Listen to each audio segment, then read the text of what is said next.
નમસ્કાર મિત્રો, હું દિનેશભાઈ દાનાભાઈ મહિડા આમળાસ કન્યા શાળામાં ગણિત વિજ્ઞાન શિક્ષક તરીકે ફરજ નિભાવું છું.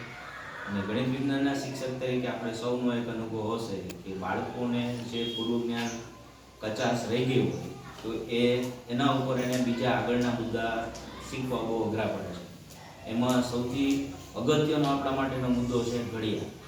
જો ઉપલા ધોરણના બાળકોને ઘડિયા બરાબર ન આવડતા હોય તો એ પછીના કોન્સેપ્ટ એને ક્લિયર થતા નથી. મારી પણ આ સમસ્યા હતી અને આ સમસ્યાનું નિરાકરણ મેં ઘણી બધી રીતે ટ્રાય કરી પણ મને સફળતા મળી નહીં.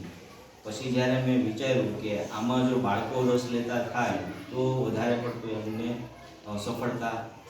સફળતા મળશે.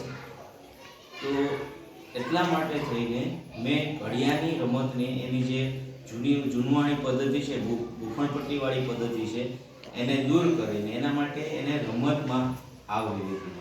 મેં ઘડિયા શીખવા માટે રમત બનાવ્યું છે જે બાળાઓ સરસ રીતે હવે રમી રહી છે.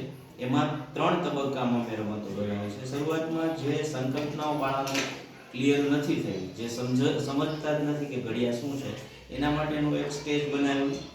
એના પછી એને સમજાઈ જાય કે ઘડિયા શું છે.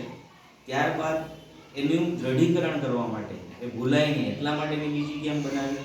અને છેલ્લી ગેમ મૂલ્યાંકન કરવા માટે કે જે બાળકો પહેલી અને બીજી સ્ટેજમાંથી પસાર થઈ ગઈ છે, છેલ્લે એનું મૂલ્યાંકન કરવા માટે બિંગો નામની ગેમ મેં બનાવી છે. આ 3 ગેમ અત્યારે રમે છે, પણ અત્યારે હું બાળાઓને જે ત્રીજું સહેલું સ્ટેજ છે એ ગેમ રમાડીશ, જે અત્યારે તમારી સમક્ષ રજૂ થઈ છે. આના સિમ્પલ ને સાદા 3 કે 4 પ્રશ્નો હોય, જેમાં કે બાળાઓ તૈયાર છો? હા. ઓકે, ચલો તો આપણો આ પહેલો પ્રશ્ન.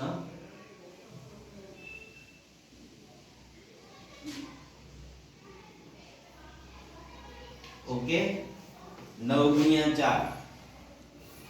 આમાં જે આવ્યો હોય ત્યાં તમારે રાઉન્ડ કરવાનું છે. ચલો આપણો બીજો પ્રશ્ન. ઓકે, 6 × 4. આપણો ત્રીજો પ્રશ્ન 6 × 4, સોરી 8 × 7. હા.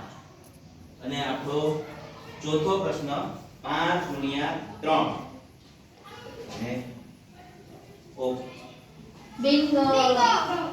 ઓહો, સરસ સરસ. અહીંયા બતાવો. હા, અહીંયા આ ત્રણેય એક લાઈનમાં થઈ ગઈ છે, એટલે હવે આ બાળા આપણી વિજેતા છે.